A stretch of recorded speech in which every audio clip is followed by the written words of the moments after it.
Welcome, everyone. The webinar will begin shortly and will be recorded. I invite you to connect with the campaign for grade level reading on social media and to tweet any thoughts or observations you may have from today's webinar using hashtag Learning Tuesdays.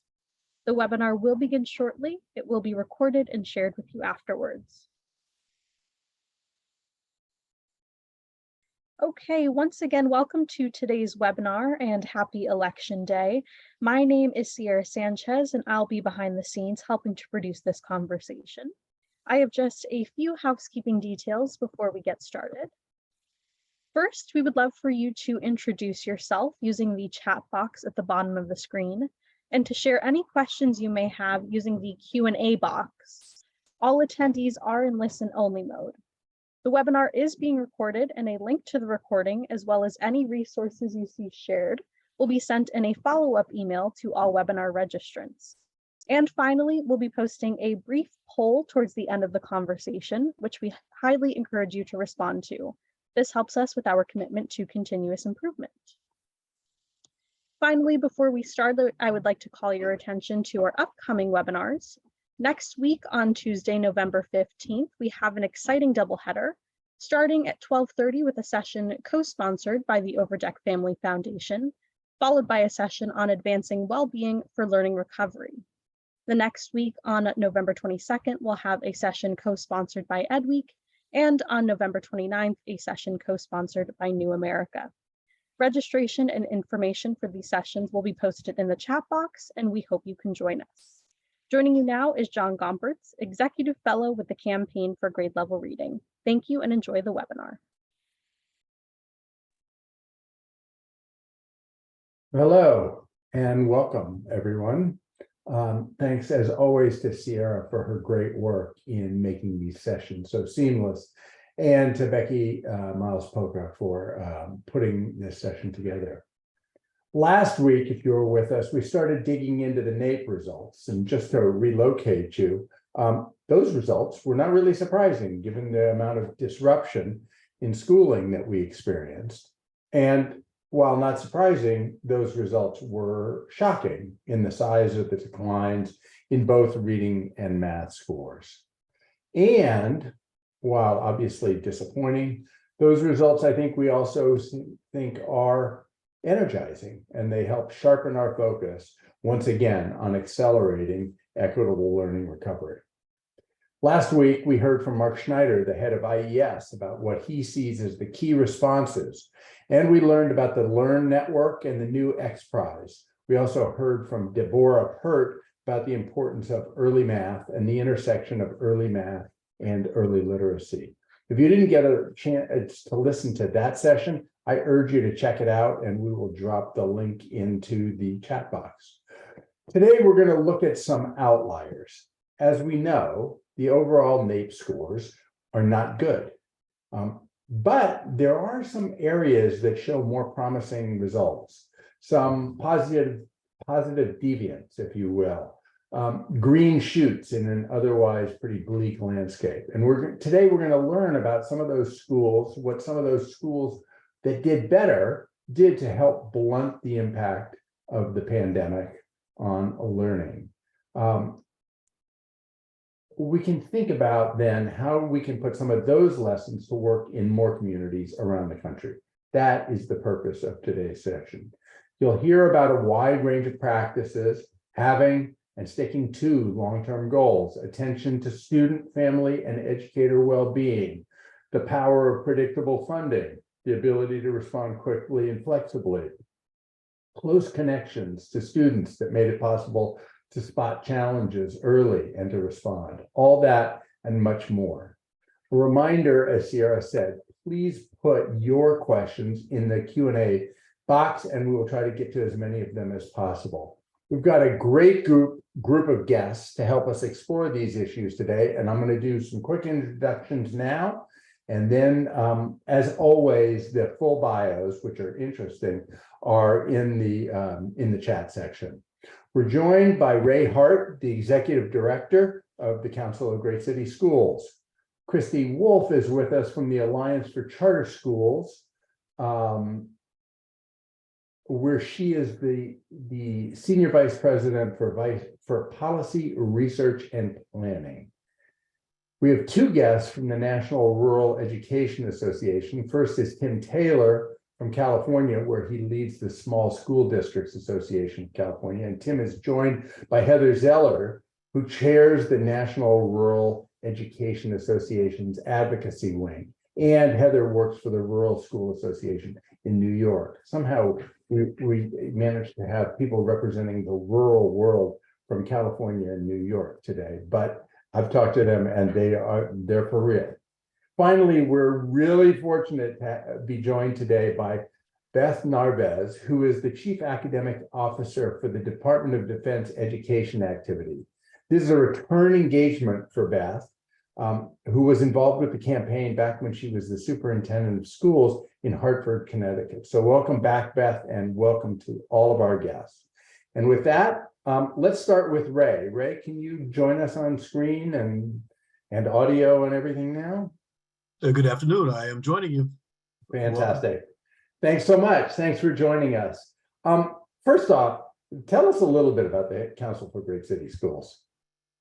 So first, the Council of Great City Schools represents 78 of the largest urban school districts in the country.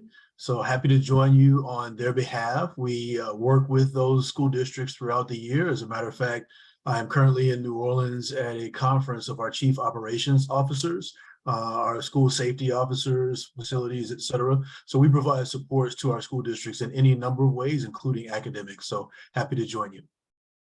Fantastic. So Ray, I did a little research on you, of course, because that's my job. And you come from an interesting combination of sort of an engineering and evaluation background, right? So I'm curious how your analytical mind thought about the NAEP results. What stood out for you? Well, first of all, thank you. Yes, obviously data analysis and analyzing standardized assessment scores has been the bulk of my career. And so really looking at the NAEP results, obviously the nation was surprised at the impact that the pandemic had. But one of the things I'll stress is that for us, it was a clear indication of here's the impact of the pandemic. It was wide ranging. It covered all school types. It covered all types of students, both by race and other demographic factors. So it was really the impact of the pandemic. One of the things that we noted was that for our large urban districts, the majority of them, particularly in reading, actually held constant between 2019 and 2022. So their scores didn't change significantly between those two time periods. Obviously in mathematics for both our large cities and the nations, there were significant declines across the board. So there's work to be done there. But I think it speaks to a couple of things. The first of which is the fact that the interventions and the things that districts are beginning to put in place coming out of the pandemic, hopefully we're at an endemic state, but coming out of the pandemic, in addition to that, the support that parents, families, community members provided to students throughout the pandemic really should be lauded. Students didn't change as dramatically as we would have expected in reading, which in our large city school districts, matter of fact, in 8th grade reading, were not significantly different. And so again, I think that is a tribute, but for the country and for our large city districts, we weren't where we needed to be pre-pandemic in terms of our students and where they needed to be. So for us, really addressing the unfinished learning that kids might experience both during the pandemic and post is really paramount. We actually wrote a document about it on our website, and it is addressing unfinished learning after COVID school closures.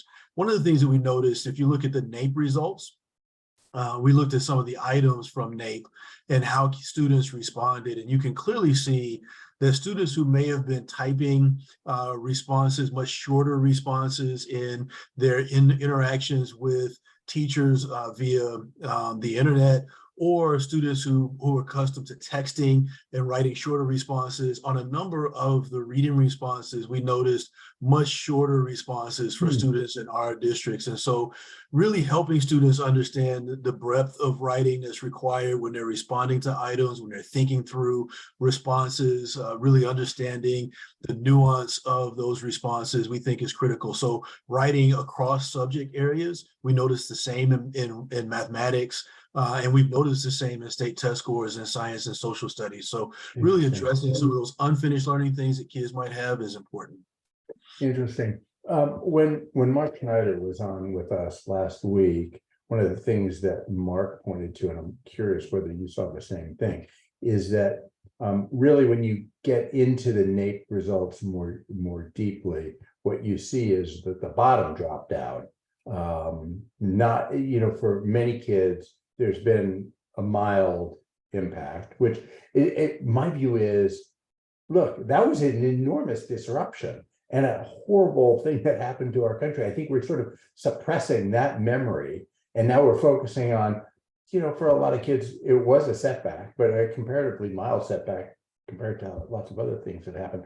But for the kids who are struggling going into the pandemic and who live in circumstances that make it more challenging to focus, to concentrate on learning, the bottom really dropped out. Have you seen a similar do you have a similar understanding of what happened? Yeah, I think it varied. So I think if you look at a number of different, both math, reading, I'll address both as part of our conversation, but I know reading is primary. You'll notice reading, that seemed to be more of the case. Mathematics, it seemed to be an equal opportunity. The pandemic was an equal opportunity. It addressed equal opportunity disaster. Okay. It was an equal opportunity disaster. I think for our districts as well, and you have to note, a number of our school systems, our large urban school systems, are accustomed to working with students who have had interrupted formal education. We actually call them SLIFE students, who may come over from other countries, who've had their formal educations interrupted, et cetera. So I really think our students, and it showed also in the reading scores, particularly in terms of the amount of what I call educational torque that we're able to provide, and really moving students who have traditionally had marginalized experiences in this country. Our districts have shown a propensity to be able to support those students in ways that I think other districts is going to be new to them to have to provide those supports, but we've done it pretty extensively. And so it's really providing those same lessons that we've learned in other areas to all of our students, and really helping ensure we move the needle over the next few years in addressing some of the unfinished learning they've experienced. Ray, I mean, you alluded to this briefly before, but let me go into it. Some seeds of hope that you saw in the results. I mean, you mentioned reading not as bad as you expected, and so talk to us a little bit about some bright spots. So I think there's that. I think there's also, in looking at some of the items, and I'll use math as an example, but I see it in some of the reading items as well. One of the examples that Peggy Carr used when she was addressing the nation and talking about items and where kids performed and how they performed slightly lower this year than they have in years past. She used an item that talked about, it was a written item, so there was text in mathematics for students to decipher. And the text said, we want you to take 4 away from M. And what we looked at when we looked at the responses to that item is the correct answer is M minus 4, which is 4 away from M, which is a language issue. But what we found was that a number of our students put 4 minus M instead of M minus 4. And what that indicated to me was that the kids didn't need to go back and learn subtraction. They didn't need to go back and try to figure out, how do I do subtraction? They understood the subtraction. What they didn't understand was some of the language and some of the academic language necessary for understanding conceptually what the problem was asking. And so I say that to say some of the bright spots were not only just the reading outcomes not being as dramatic, but still we weren't where we wanted to be to begin with, but also addressing the fact that unfinished learning is very different from having to go back and remediate.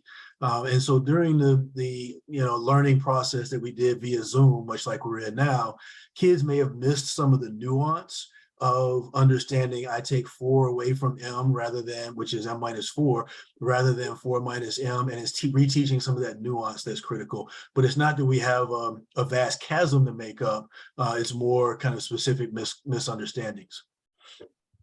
I want to ask you one more question, Ray, which is that I think there's become a pretty good consensus about what kind of interventions and additions make the most sense for accelerating learning recovery, whether it's high dosage tutoring, teacher prep, attention to certain flavors of student wellness and mental health, so forth.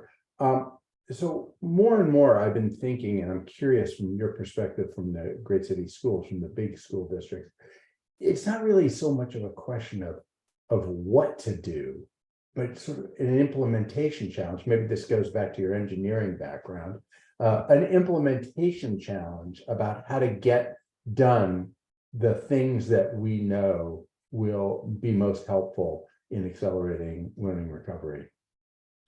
So I think first and foremost, we recognize that students' social emotional well-being, the trauma that not only students face, but our nation faced as a function of pandemic. Many of our students lost loved ones and guardians. We had well over 200,000 students who returned to school having lost one or both of their guardians during the pandemic. So really addressing that for students is critical. But once we've begun to reconnect with students and reconnect with our families, I think one of the things that we've learned from the council and our experience is that, yes, tutoring is important. Getting kids out of school support, summer school supports is critical. But we've found that the greatest educational torque that we've been able to provide is actually what happens in the classroom, making sure that all of our students get access to grade level instruction. And then by providing for them, again, I talked about those misconceptions, providing for them the scaffolding needed to fill in the gaps when they haven't had prior educational experiences that help them galvanize the understanding they need for grade level instruction. So for us, it's really doubling down on providing teachers the supports that they need to provide really rich instruction in the classroom. And research tells us that it's what happens between the teachers and the students in the classroom that produces the greatest amount of torque in educational outcomes for kids. And so that's, for us, that's a focus. And it's one of the things that we discussed in the document I mentioned earlier. Great. Thanks so much. We'll be back to you in just a few minutes. Thank Christy, can you join us and turn on your camera? There you are. Thanks for joining. Let's start the same way we started with Ray. Can you tell us a little bit about the National Alliance for Charter Schools? Yeah, so the National Alliance for Public Charter Schools is the largest national advocacy organization working on behalf of charter schools throughout the country. We're not a membership organization, but we do work closely with state partners across the 44 states that have charter school laws. There are 7,700 charter schools with more than 3.2 million students in them. And we work at the state level to ensure that there's good policy in place to ensure that high quality charter schools can open and replicate. And particularly where I work on the policy research side, I have a special focus on federal policy and ensuring that charter schools can access and implement federal programs given some of their unique governance and autonomy and flexibility that they have at the state level. And we work to advocate on behalf of the Charter Schools Program, which provides seed capital for charter schools to open before they get their per pupil allocations as public schools. Great. Thanks for that. Thanks for that briefing. And I know people can learn more at your website. Let me start with the same question I asked Ray. I know that you're still analyzing the NAEP results now, but on your first pass, what stood out for you about how charters performed? Yeah, sure. So, NAEP presents some tantalizing data tidbits for us.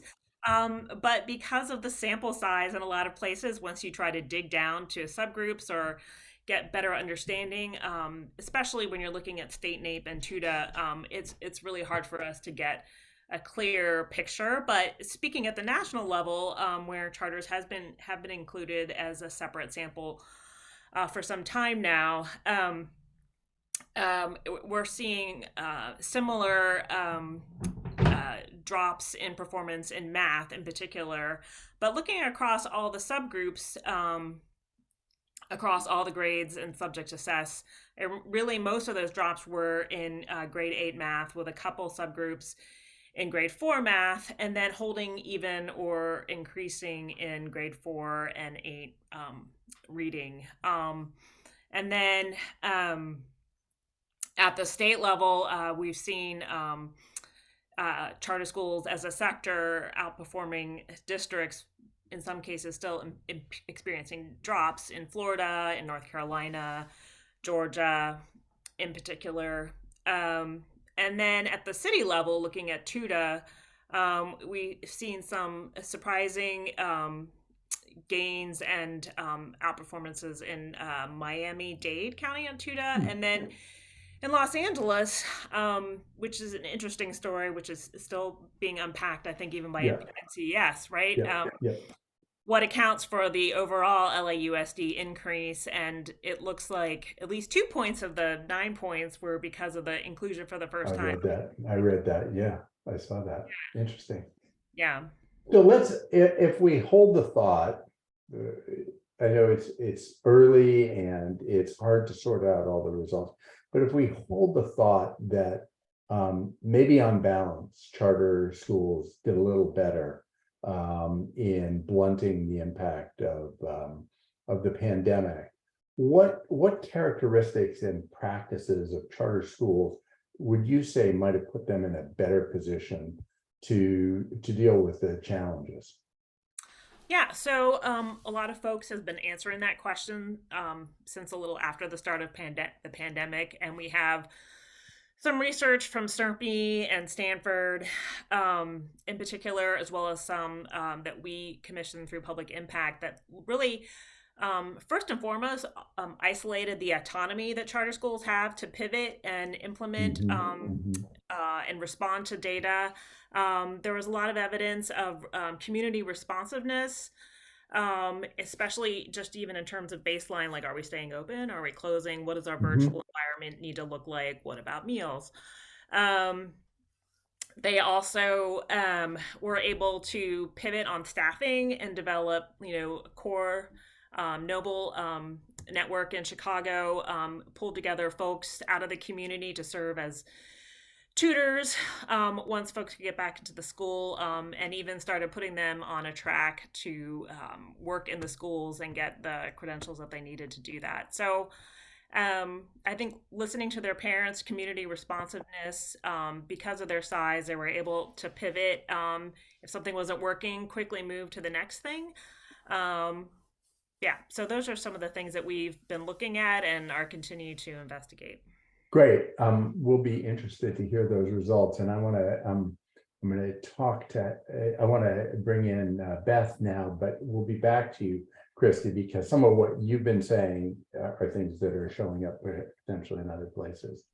Beth, welcome back to the Campaign for Grade Level Reading. It's great to have you here. It is great to be reconnected with the campaign. Thanks for having me. Of course, our pleasure. So, okay, you gotta start by giving people a little bit of an overview of what is this DODEA thing?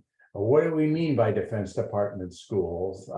There are probably some people who are watching who totally get it, but there are a lot, I'm guessing, who need a little primer. Of course, happy to share.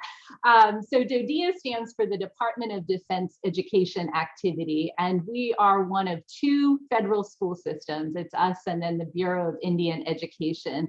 And we are 160 schools that are located on military installations in 11 countries, 7 states and 2 US territories in 3 different regions around the world, in the Americas, in Europe, and the Pacific. We operate as an SEA because we serve 8 different school districts across those regions, and again are blessed to have incredible support from the Department of Defense leadership. Fantastic. That was a good, and I'm gonna guess you're gonna get a few questions about some specifics there. Dodea schools did a little better on the NAEP results, and it's tempting to say those schools are different, too different maybe to be useful, but I think there are things that we can learn from how you proceeded, facing real challenges, and as you did yesterday when we chatted, talk a little bit about the special challenges of when, we know when we got the waves of COVID, but some of the people who you're educating and serving and supporting got them at different times. Tell us what you think are the conditions and approaches that made better performance possible and what we might learn from that.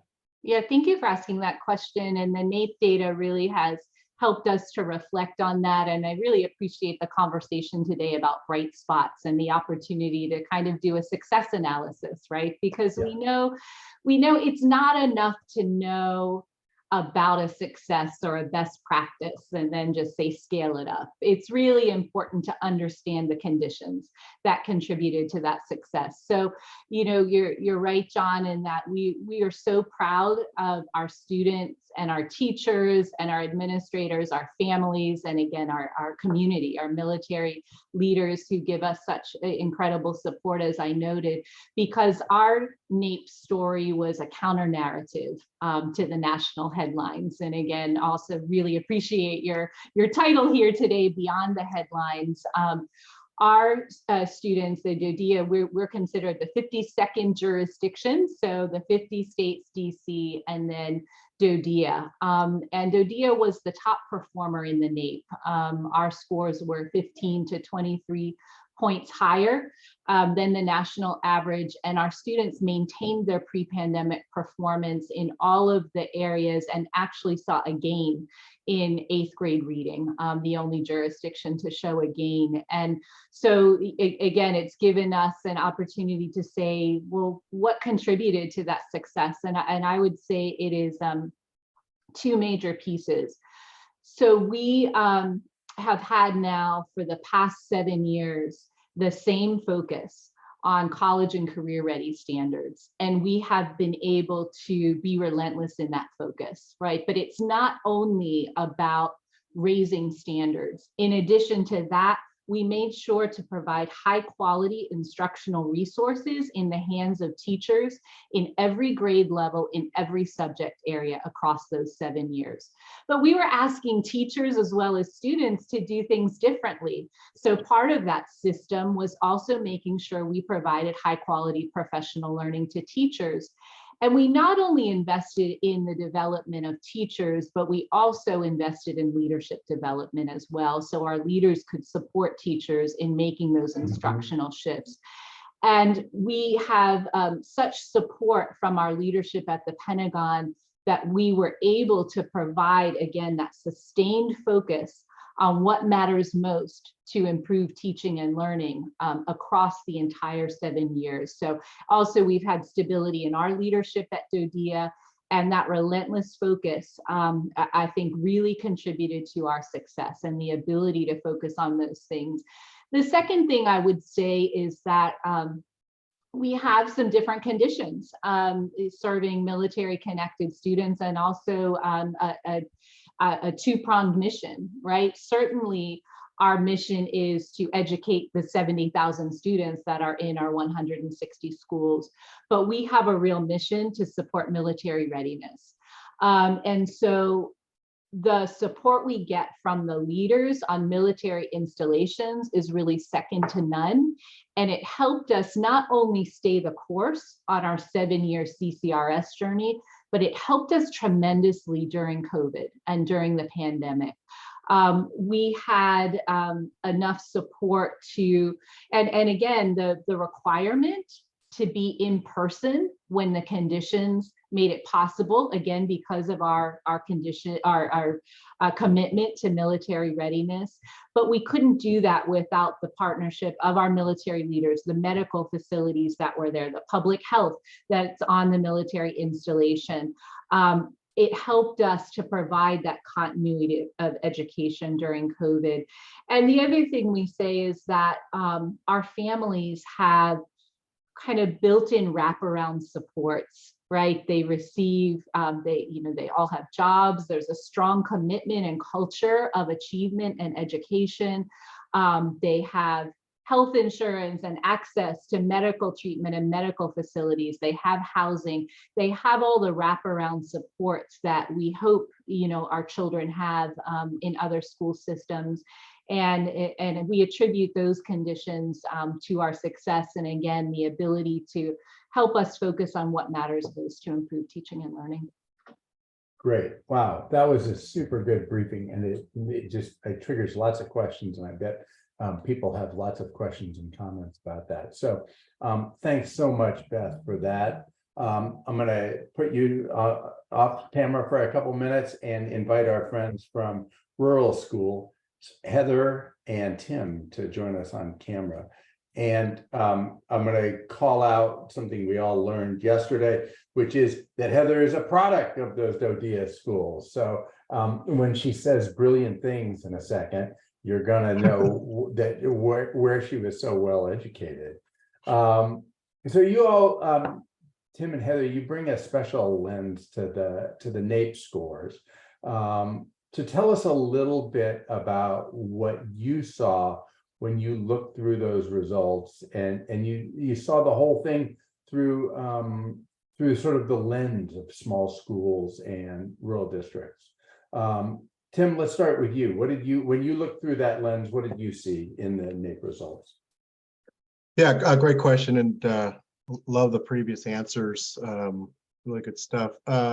Just a couple of things. When March 13, 2020 hit, it became evident very quickly that this country has not done a great job in providing the right resources for children who live in rural communities. 1 out of 4 children in the United States attends a rural school. And I don't think 1 out of 4 decisions are being made nationally or statewide to provide those resources for them. We had millions of kids who did not have internet connectivity, one-to-one devices, or access to either, and in more draconian situations, not even access to a phone, right? So you had really challenging times. Long term, I think we are going to close the internet divide because of what happened during the pandemic. But in short term, you had children, teachers not being able to access the children and students unless it was a DoorDash, a phone call, or some other creative way. I saw some examples, to tell you the truth, that were just amazing. Superintendent out here in California. Remember, 2/3 of the schools in California are small rural, and we had people set up in barns, hot spots, so children could walk to a barn. And we weren't following all the protocols of COVID, but that's the only way they could access internet. Or you saw a famous picture in Salinas where the children didn't have internet, and a migrant farmer went over to the Taco Bell and stood outside to steal theirs. So when the test scores came out, we were not surprised. Our members, I would say nationally, were not focused in on national test scores. They were focused more on getting the children the proper, I would say, back to safety, dealing with boards. I was thinking of our previous speaker. School boards were inundated with the mask and vaccination. They were not focused on student achievement. There was a lot of hot meetings. And so the focus I would say for the first 3 months for sure, and probably half of the second year, was safety of the children, safety of staff, and not attention to detail to reading and math. I think there were some very heroic people that did catch up quickly, because in smalls, like we heard with charter schools, they can pivot quick. They can spin that thing around and really take care of a small group. They're not dealing with 100,000 kids. They're usually dealing with under 500. And so that was great. We saw some really good movement of reading scores and math scores in some certain situations. And that was, I think, just based on great leadership and a community committed to helping the children out. And then just the last thing I have to say before I hand over to Heather, throughout the country, but especially California, 2020 and 2021 were two of our worst fire seasons in our history. So we had over 250 schools that were evacuated, closed. We had a ton of closures due to smoke, power outages. You saw what happened in Kentucky with floods and other places. Our schools were dealing with much more serious, I would say, issues than a pandemic. When you lose a town and a school and teachers don't have a house to teach in or to live in while they teach, that adds to that mental health that we talked about and a lack of focus on academics at that point, and really focusing in on the mental well-being of the kids, the staff, and the community. And that was no joke that we saw out here in the West Coast and throughout the country with all the terrible natural disasters. So those were our big things. Our first response was no surprise. And tell you the truth, a lot of school boards are not going to, they're going to focus now on that, but that was not a surprise for them to see their NAEP scores and state scores go down. Yeah, interesting. Can you, just for people who don't know right off the top, what qualifies as a rural? When you say 1 in 4 kids in America are in a rural school or rural school district, what definition of rural do you use? Yeah, I'll probably hand over to Heather. She's a lot smarter than I am. There's 15 definitions at the federal level, so pick your poison, right? Heather, that's a good transition to you, because I know we've had this discussion. We're trying to get better definitions. We just got a great definition of a frontier school in California. Our legislature just passed that, and those are those districts that have like one person about every 2 miles, and that's different than rural. So Heather, what do you think? What definition, which one of the 15 do you use? So I always like to tell people, if you think you're rural, you are. So perfect example. John, some people say if you're within 100, if you're farther than 100 miles from Walmart, you're rural. So I don't know. That's another one. So just a little bit of background. So the NREA is actually the oldest rural education organization in the country. So we're founded in 1907, originally part of the NEA, became a standalone organization in 1998. So we make sure our work is really, and our organizations that are part of NREA are really grounded in rural work and rural research. Because our membership is not just limited to kind of the P-12, we have a strong higher ed partnership. And it really, our work really represents the intersection of policy and research and practice all together, which really makes us a special organization. Really love working with all our state affiliates and a lot of our higher ed partners. So from our perspective, the question you kind of asked everybody, NAEP highlighted for us the equity issues that were related to not only our sense of place, but our diverse social circumstances that we were, had in all our rural communities, because we are such a large organization. And to kind of get back to that role, it really comes down to, perfect example here in New York rural schools. I represent about 300 member districts. We even have some small city schools, because on the outskirts of some of those city districts, they have elementary schools that are located and serving those rural populations. So it's a very complicated. Now, if you want to get down into REAP, and there you get into a little bit more of the scarcity and population density, but that's what it is. For rural people, it's always about a sense of place, a sense of community. So that's kind of how we define ourselves. So to the extent, Heather, that you saw some rural communities actually do a little better than one would expect, what do you think was going on in those places that allowed them to respond more effectively, perhaps, than other places did, to the challenges related to the pandemic? Right. So much like, our military bases were kind of dealing with these rolling closures and the way things look different from country to state to region. We had the same issue with national rule. The way each state kind of handled the COVID challenge. And we had some rural districts that they're so isolated, they're so rural and remote that they weren't really affected by the COVID pandemic. So they were so insulated. So they were able to stay in person, to stay in their school building, as long as they kept people out of their communities. You know, I live in obviously upstate New York, not in the city. And as people were fleeing the city, it was a big problem up here. People coming up into the Adirondacks, moving up into the Finger Lakes, and bringing things with them. So it's a little bit different. But I think the people that were able to really kind of weather the storm a little bit better were the ones that, like I had mentioned before, Ryan Cantrell from Idaho had said that, you know, larger school districts are kind of like tankers. It takes them a while to kind of navigate through water, you know, to make a turn, whereas smaller rural districts can be much like a speedboat. Like if you need to have a course correction, it can happen a little bit quicker.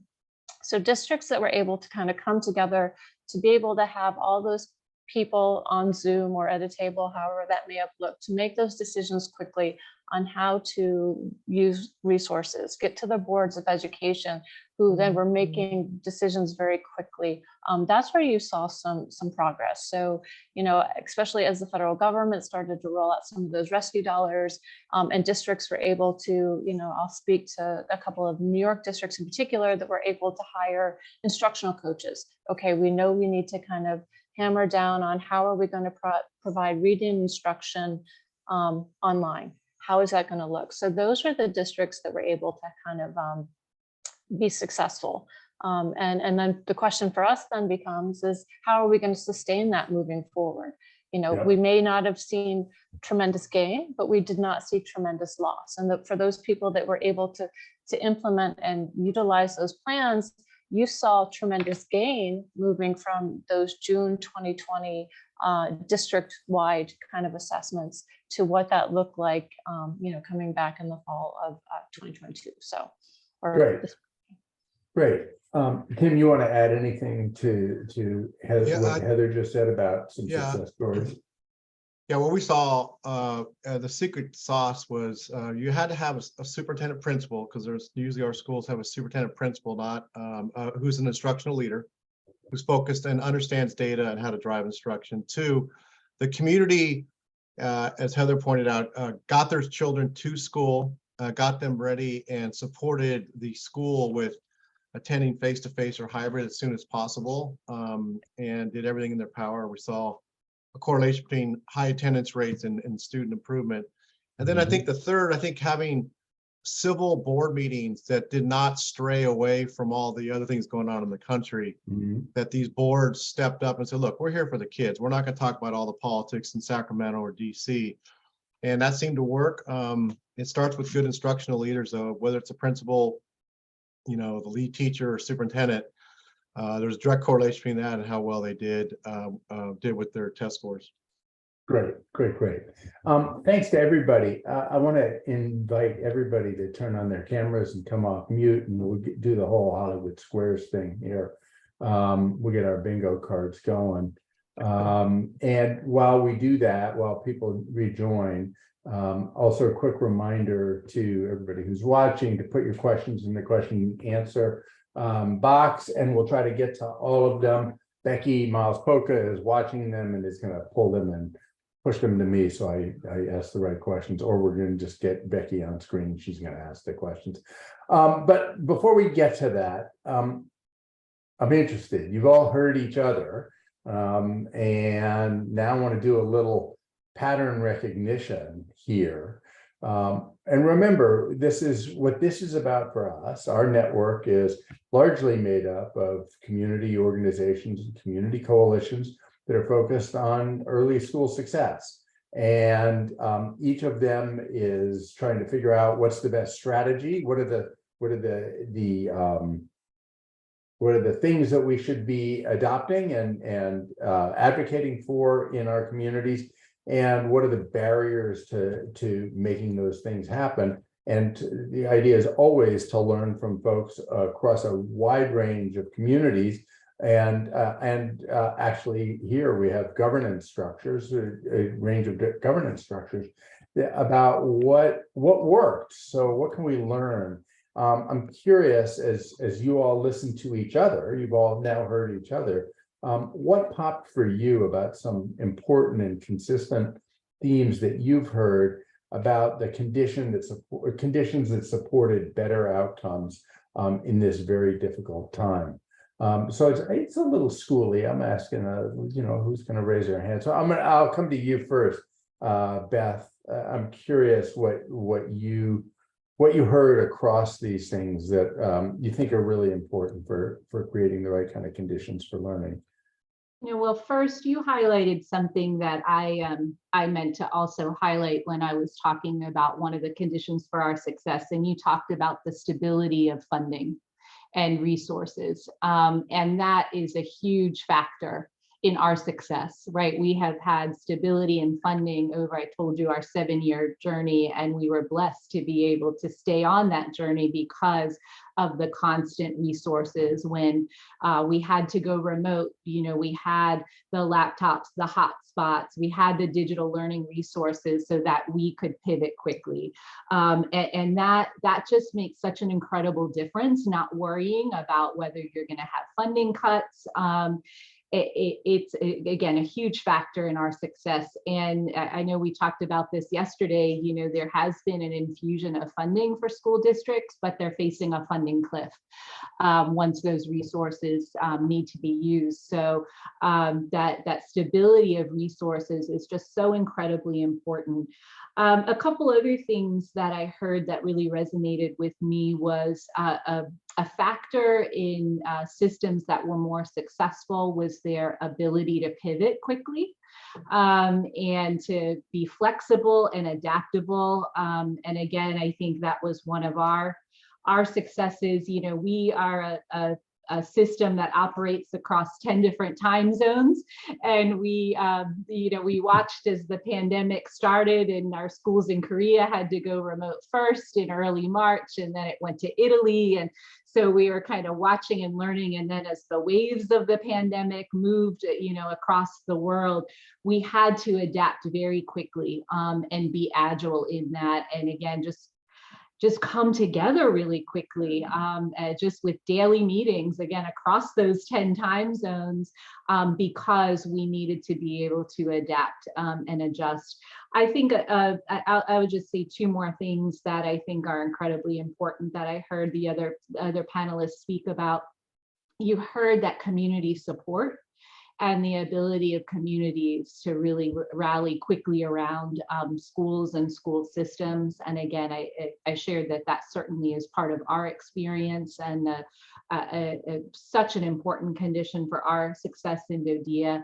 And then Tim, you just pointed to something that it's really the reason I joined DoDEA. I was loving my work in Hartford, but I saw that DoDEA was investing in instructional leadership in real ways by establishing these centers for instructional leadership in each of our 3 regions. And I joined to help start up that effort and then moved here to our headquarters to become the Chief Academic Officer.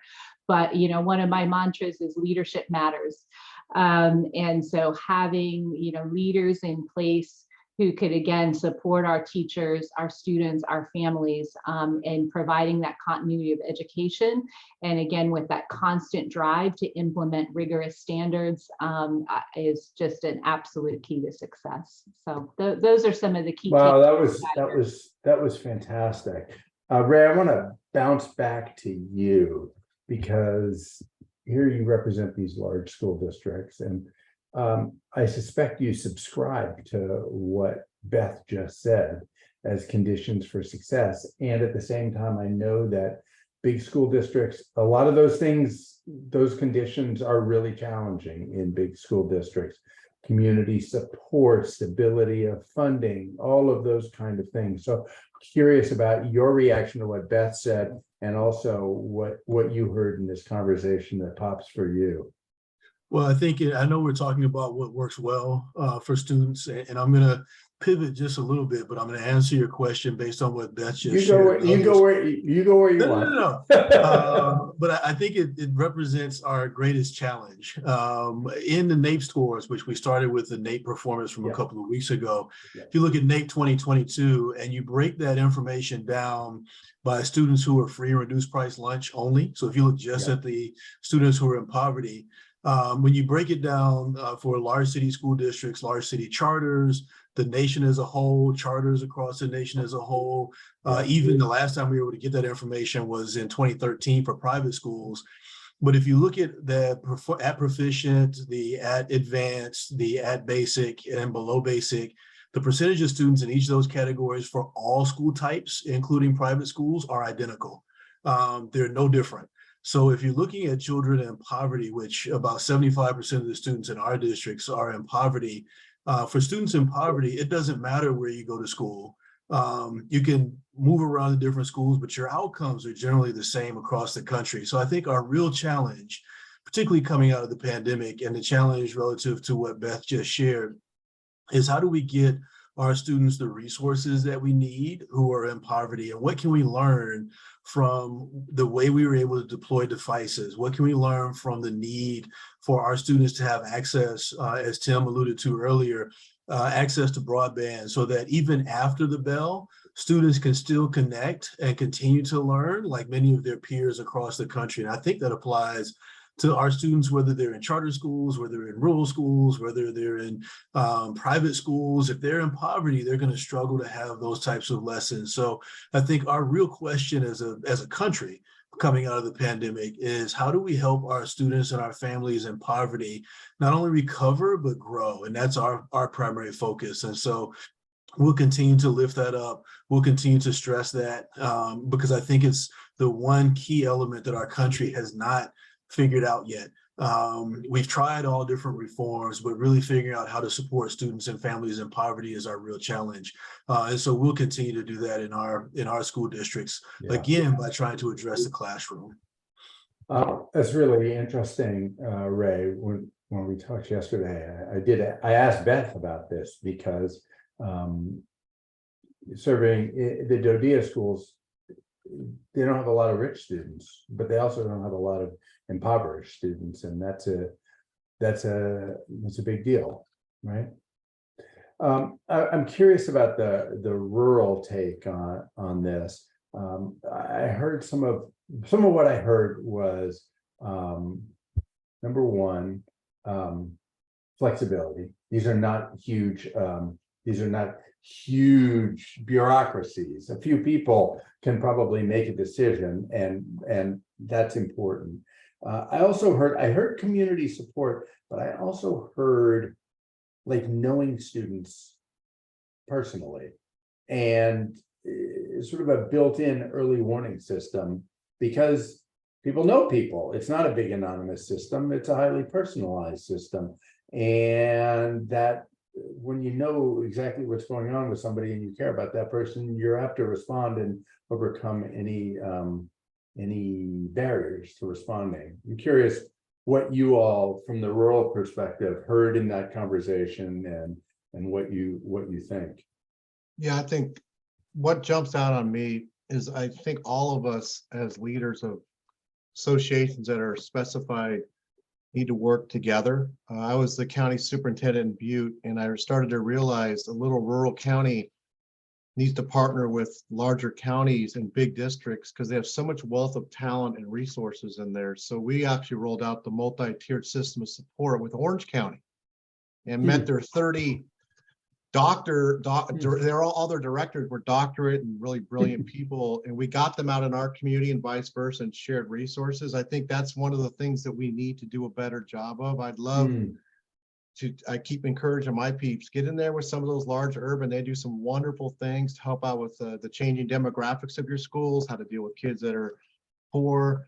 But I think we hang out with each other, and that's not great. I think the second thing, John, that really stood out to me is, how does someone like Ray stop all these new ideas and initiatives? Why, the kids were failing, right? And that's where I'm a little jealous of Beth, because they can say no.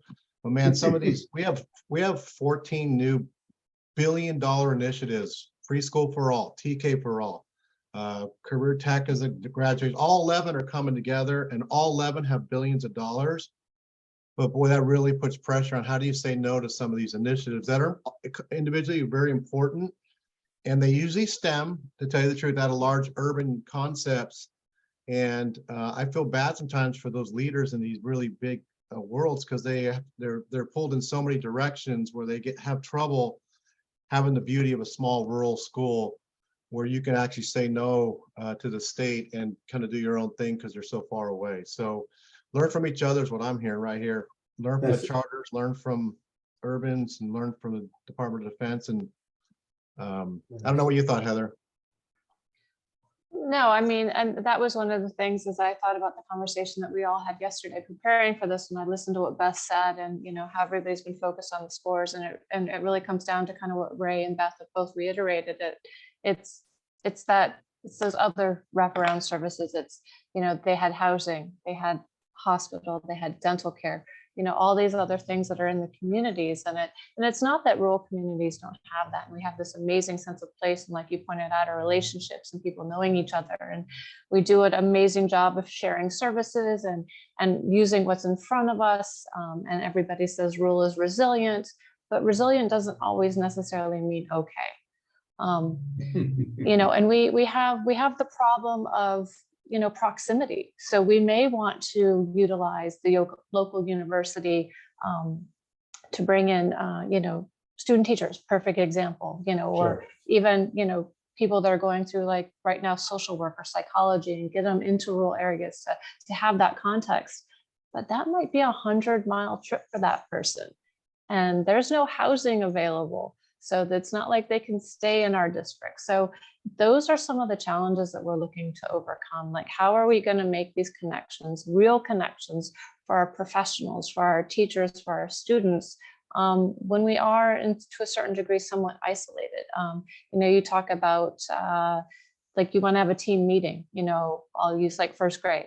Your first grade, that may be one teacher. She has nobody else to meet with, nobody else to bounce ideas off of. It's creating those professional learning communities. But it really comes down to resources. And like Ray said, when are we really going to start to address what's going on outside our school buildings so that our teachers can get back to what their job description is, which is teaching? And they all love their kids and they all don't mind providing all these services because that's what they do. Their heart is all into this work. But we really do need to kind of start to address that. And, are we going to make it a priority? Like, we need to put the money there. We can't just say education is a priority and then not even have it be 5% of the federal budget. Just getting to that mark would be huge, for every organization, not just K-12, but everybody involved. That's where we can really start to move the needle. So Ray, Christy, I'm going to come to you in a second, but Ray's got to go at the top of the hour. I'm aware of that. I'm okay. I revised my calendar so I could stay. So I apologize. Oh, you're a good man. You're a good man. Then I'm going to put you on hold, and I'm going to come to Christy. Christy, of course, I thought about charter schools when people were talking about nimbleness, flexibility, ability to pivot. What else did you hear about some success conditions in this conversation that you think are generalizable? And also community support. I mean, you may have a narrower community, but I think people have opted to go to charter schools, right? So there's a level of engagement and investment that might not exist in a broader community. But again, I don't want to overly prompt you. I'm curious what you heard and how you think about charter schools and all this. Yeah, well, I mean, to your point about charter schools being schools of choice, in a lot of places, these schools are born out of community engagement, community needs. One charter school in Washington State, Whatcom, it's a great creative name, came out of years of focus groups and engagement, and they had a model pre-pandemic, and then during the pandemic, it just created, and I'm speaking about charters generally, like, how do we preserve what we came together to do that has brought about the success that we've seen, whether it's on the curricular side, if they're been seeing results with their reading instruction, their mission, the school climate, like, what are the specific things that you all think that we need to do to preserve these things in a virtual setting or an online setting, and now coming out of it. So I do think that community engagement was a critical part of it. I think staffing and redeploying staff and not necessarily being constrained by some rules on like identifying and hiring substitutes. Um, let's try this high intensity tutoring regime. Okay, not working, or how can we get as many kids as possible? I mean, there are certainly challenges. You didn't ask me this. No, go ahead, go. We're all being transparent. Yes, we are. About the challenges that our sectors face, but you know, a lot of charters lack economy of scale to address certain things, especially earlier on in the pandemic when it came to health staffing, public health requirements, acquisition of masks, and even you know just the equipment that was needed, and having people on staff at the school, like nurses. I think that was a challenge, especially in some of our center city urban charters. Yep. So being small makes you nimble, but sometimes it makes things more expensive too, and you're Of already course, lacking those resources. of course. So those are just a few thoughts. Great. Well, let's, Ray, now when I come to you, since you've stayed with us, thank you very much. I want to actually ask across, but start with you, Ray. We just heard some talk about the money.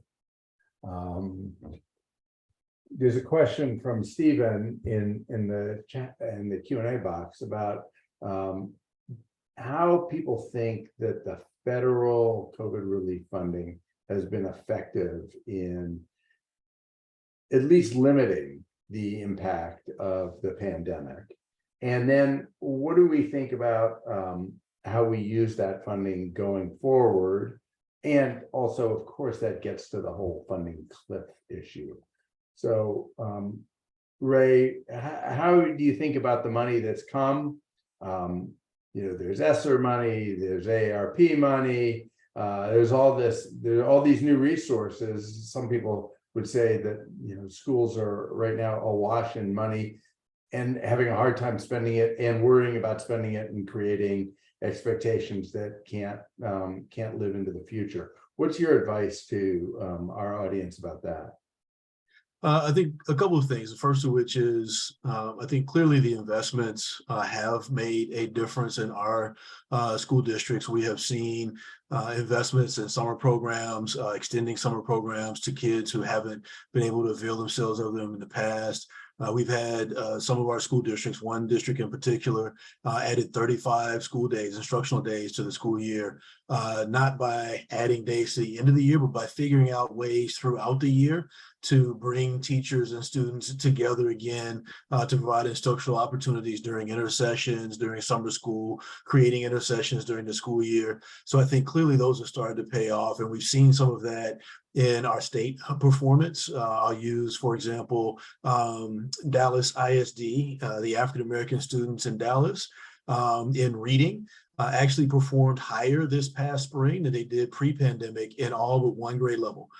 So they're already better than where they were before the pandemic. Birmingham City Schools is in the same boat. Their students, they've invested in their students, added additional days. So clearly those investments are starting to pay off. I think that two things, the first of which is we recognize that they are one-time dollars, that we have to invest in things that help us recover, but not in long-term solutions. And I think it also goes to show that those types of investments, both at the local level, at the state level, and at the federal level, investing in our students is something that we've needed to do all along. So clearly the investments are paying off, but clearly they needed to be there as part of the process. So I think, you know, if you talk about a funding cliff, it's really more, are we really going to invest in education long-term, even coming out of the ARP funds, in ways that we know make a difference for kids? Or are we going to go back to kind of saving for rainy day funds and other things at both the state and local and national levels in ways that don't really invest in our kids and their futures? So for me, it's that those investments have needed to be there all along. Are we going to continue to do that? Yeah.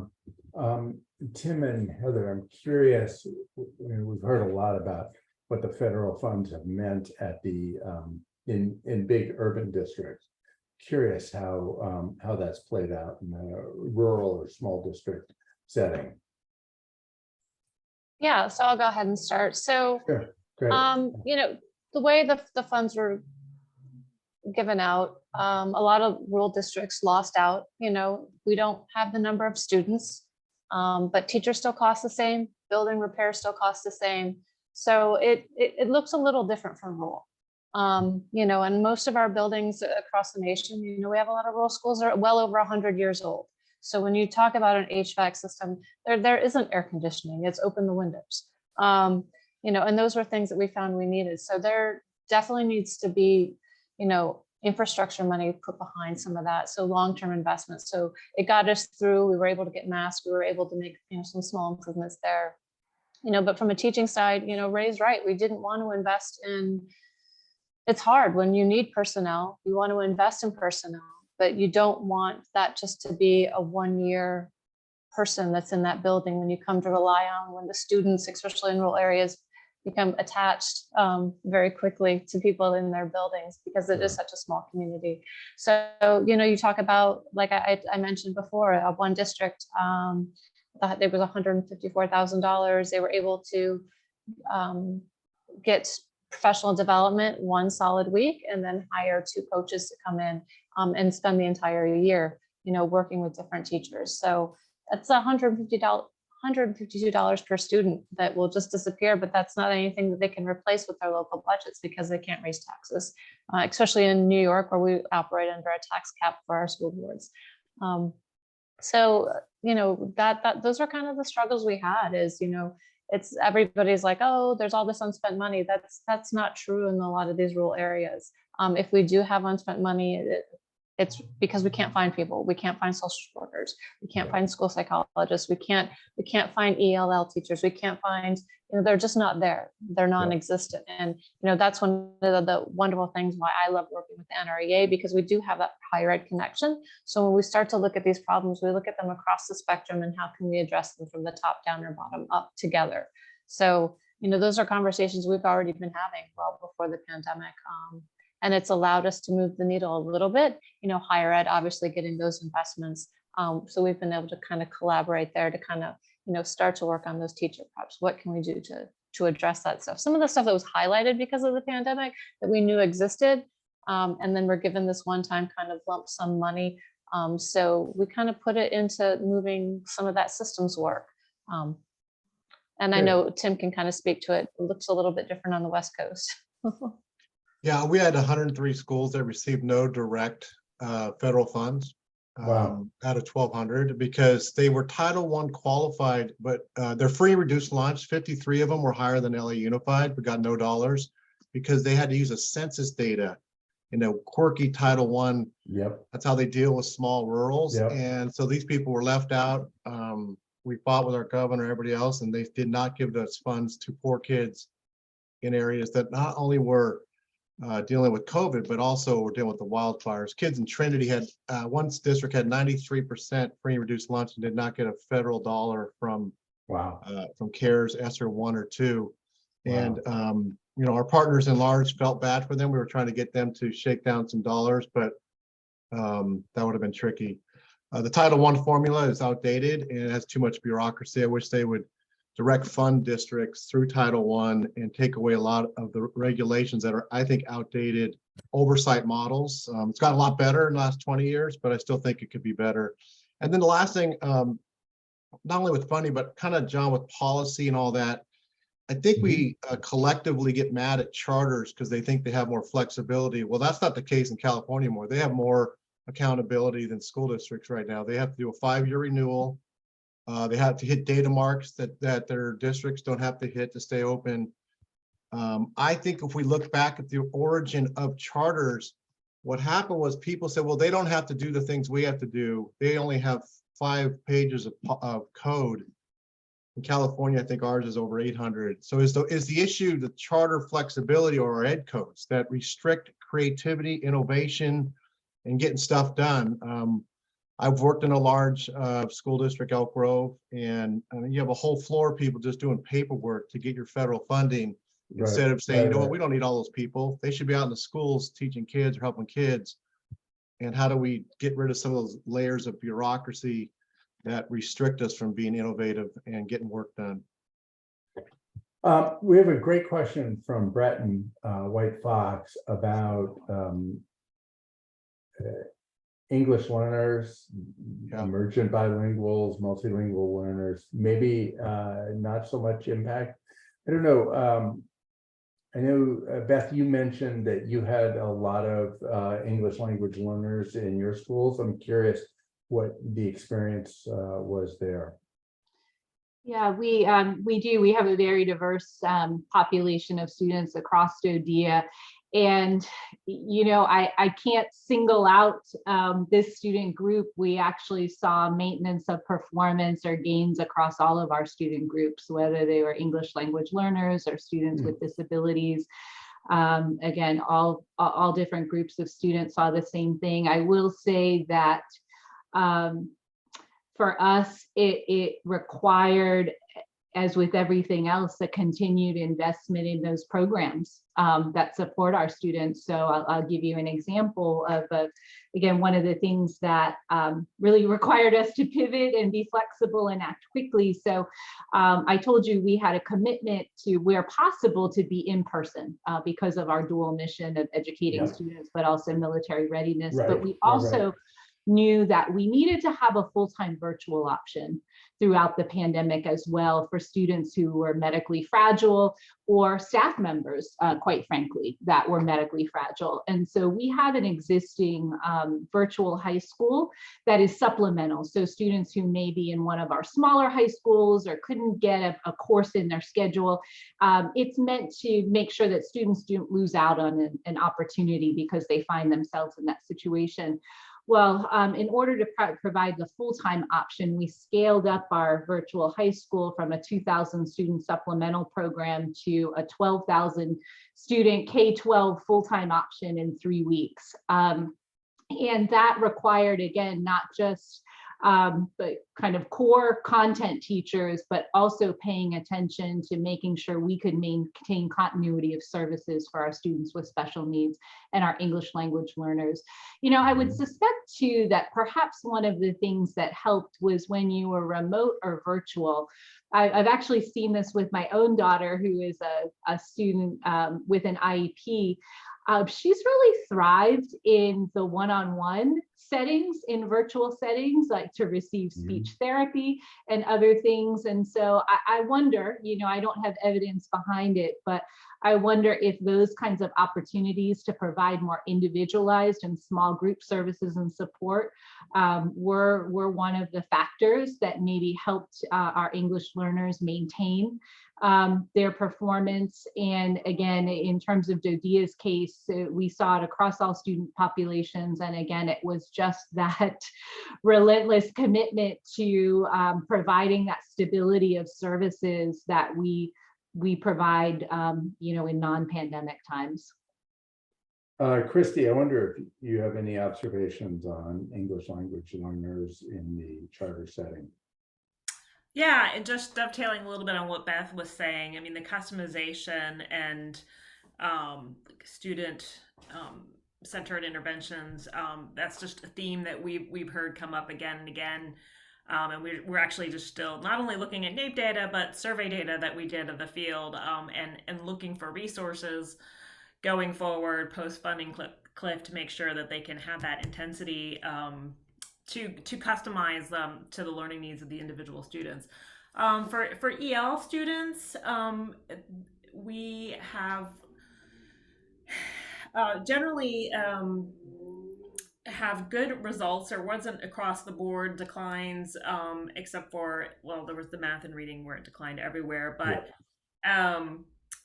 the percentage of EL charter students performing at or above basic is 10% higher than district schools. Same, that's grade 4 math, grade 8 reading, they're about 9 points higher on scale scores. So, and then other places there weren't statistical differences. So we are seeing like some jump at the national level. And then I think I alluded to some of the TUDA data that showed really high levels of scale scores for EL students, particularly in Miami-Dade, where we had good enough data to really break it down to that level. Interesting. Ray, any thoughts on performance of English language learner students across I think your groups? Yeah, I think my colleagues have said it best, and there was an article from the 74 that was shared in the chat. Thank you for sharing that, Tim. That just really talked about some of what that performance looked like. I think, again, it's been doubling down on, we actually saw in some of the districts that we worked with even pre-pandemic that our English learners were beginning to improve educational outcomes, even on the 2019 NAEP. And so we've really worked closely with our districts over the years to really address, again, getting them language development supports, but also ensuring that they have access to the grade level curriculum. Quite often we have the misconception that students who are English learners don't know math or science or social studies. They do, they just know it in a different language. So making sure we can continue to provide grade level curriculum to them while they're learning the English language is one of the things that we focused on over the years pretty heavily, and we'll continue to do so. So it's something that we've pushed for. So really give credit to those who have worked with English language learners across the country, not just in our schools, but in other schools as well, to ensure that they had appropriate learning outcomes. And in our districts, we represent, even though we're only 78 districts, I think we've got a little over 1 in 3 English learners in the country. So a large percentage of them are actually in our districts as a function of how they arrive in the country. Interesting, helpful. I want to ask a question to everyone here. One of the things that people mentioned as a success factor was paying attention to educator well-being. These people are facing the same challenges all of us are, and are on the front lines in trying to help kids continue to learn under very challenging circumstances. I'm curious what you saw as some of the most useful, important, and successful ways of supporting your educators through this pandemic, things that we might learn about as we continue to keep our foot on the gas in terms of accelerating learning outcomes. Christy, curious. I mean, we think about both how much pressure we put on teachers in charter schools, but also the flexibility you have in offering supports. I'm curious if you have observations about useful techniques for supporting teacher well-being so that teachers can perform at their highest level. Yeah, we've seen examples of teamwork and co-teaching to kind of relieve and share and spread the burden to try to address staffing shortages, but also in order to provide that intensive tutoring. This is something that didn't develop because of the pandemic, but became all the more necessary. For example, Dream Academy in Harlem, New York City, they have 2 teachers in every classroom. You don't know one is the student, there necessarily for providing supports to students with disabilities, but that model really has again enabled them to provide that customization and a multi-tier system of supports that they need to succeed. In the survey results that we've just gotten, we saw a high prioritization on academic needs, but also on staffing, and we're wanting to unpack that a little bit more in some of our future research that we're going to look at, like what exactly were they doing. I've gotten questions, and I don't have an answer for this, but I'd be interested if some of the other panels have heard about going to a 4-day school week as a way of helping with staff morale. Longer school days, but only 4 days that they're having to actually be in. That's something we may look at as well. But that's interesting. Yeah, it's interesting. 4-day work week. Beth, you have people who not only face everything that we all face and have big responsibilities to young people, but they're also living in some, they may be living in some far-flung place. How did you respond to supporting teacher well-being so that teachers were in a position where they could do their best work? There were a few things that we did to attend to that. First, we had to be really intentional about staying connected and communicating with one another. And I saw a comment in the chat earlier about how we can use digital resources. And again, we have to already, because we're an international system, we have to use these kinds of technology tools anyway to stay connected. But we had to be especially deliberate of making sure we checked in with one another, that school staffs checked in with each other, cameras on, just purposely connecting, on personal things and not just professional things. So that was, I think, the first thing, especially at kind of the height of the pandemic when we had to go entirely remote. And then as we had to go in and out of being remote. The second thing, and Christy mentioned this, is really an investment in collaboration so that teachers share the load. It has been one of our cornerstone practices, right? I said we have provided, gosh, it was like 2 million hours of professional learning over these 7 years in terms of rolling out the college and career ready standards. But it wasn't just workshops or, one day kind of sessions. In addition to the workshops or the sessions that we provided, we've really invested what we call focused collaboration or professional learning communities. And so that's just a core practice that we've adopted that really encourages teachers to support each other. And again, to share the load of kind of planning lessons, looking at student work assessments, and just all of the things that come in terms of planning and adjusting instruction.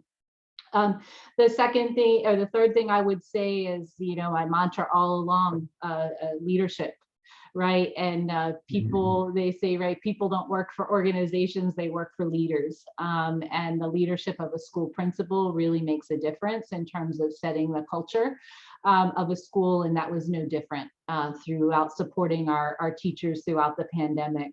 And then just lastly, we did make an intentional decision to pause things that we could, to take things off of teachers and principals' plates, to say, you know what, you're going through a lot right now.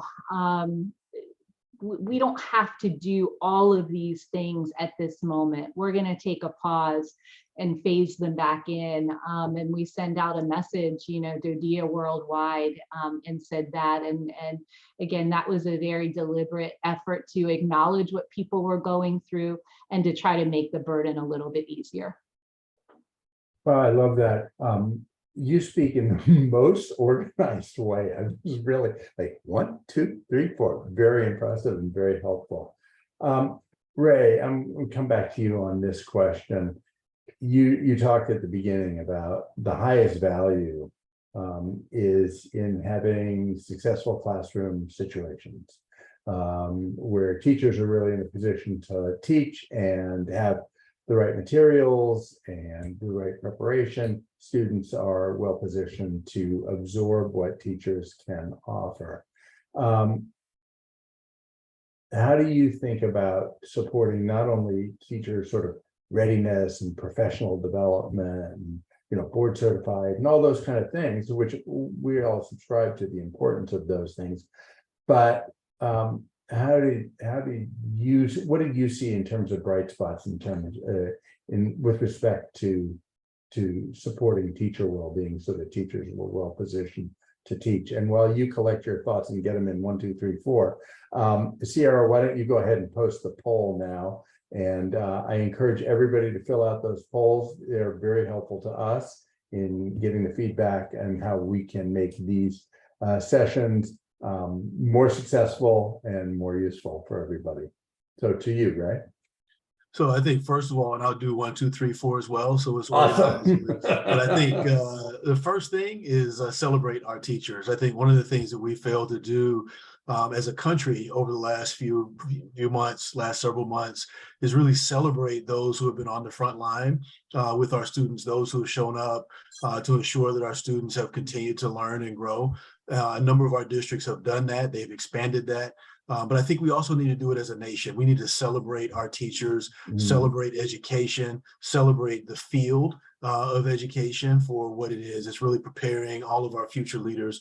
Number two, a number of our districts have added even wellness rooms They've added plants. I'm looking at the plant behind Tim's picture there. They've got rooms in the building where teachers can go to recoup, recover, to feel comfortable, to kind of recenter themselves. And then the third, I think, is also adding, and they've also added opportunities during the calendar year for breaks.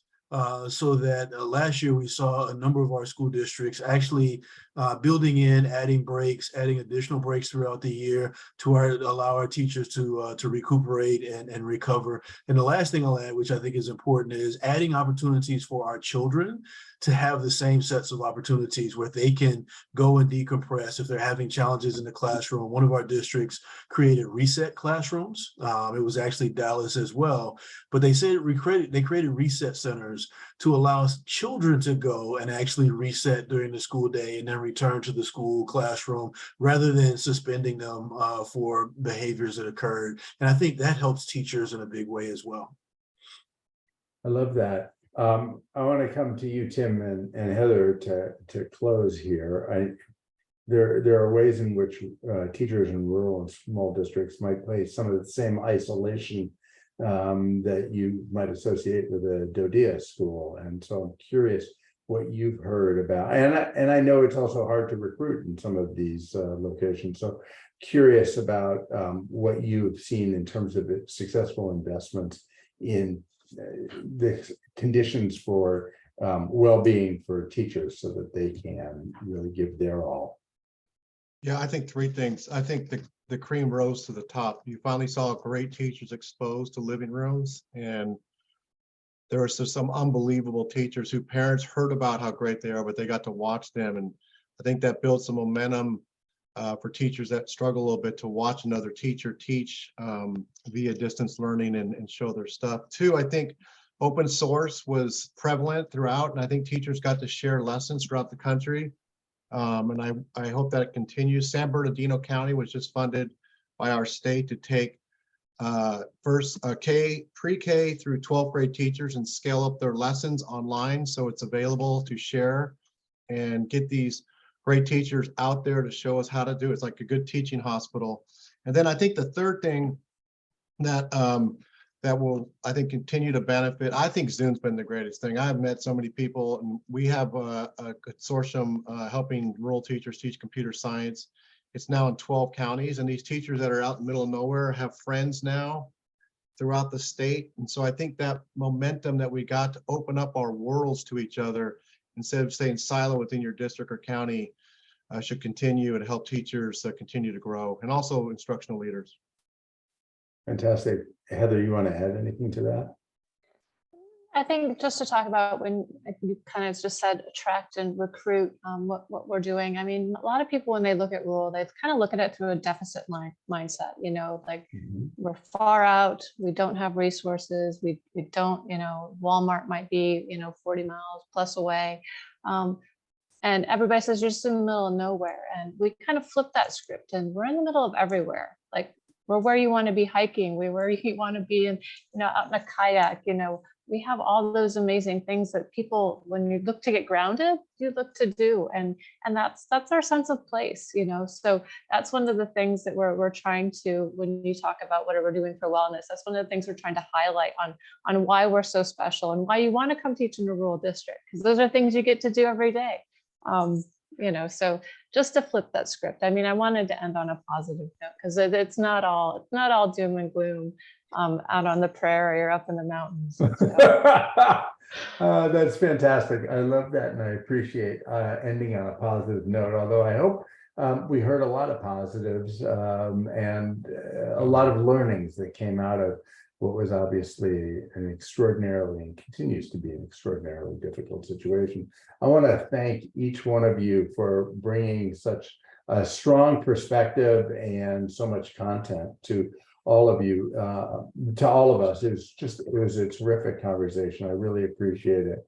Ray and Christy and Tim and Heather and Beth.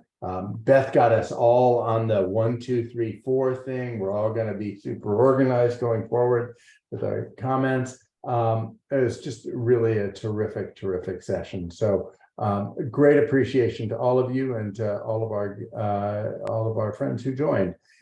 Sierra is now going to put up what we have coming on tap, and I encourage you to join those sessions. Next week, we talked a little bit about student well-being today and teacher well-being. We've got a whole session that is devoted specifically to the question of how to foster well-being as a key part of learning recovery. That's next Tuesday at the same time, 3 o'clock.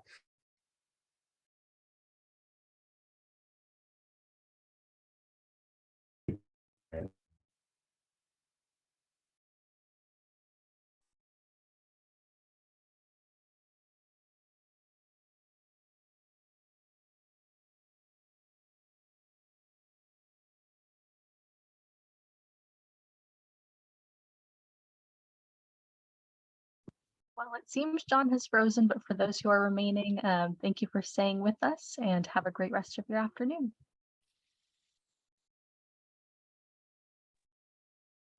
Thanks, everyone.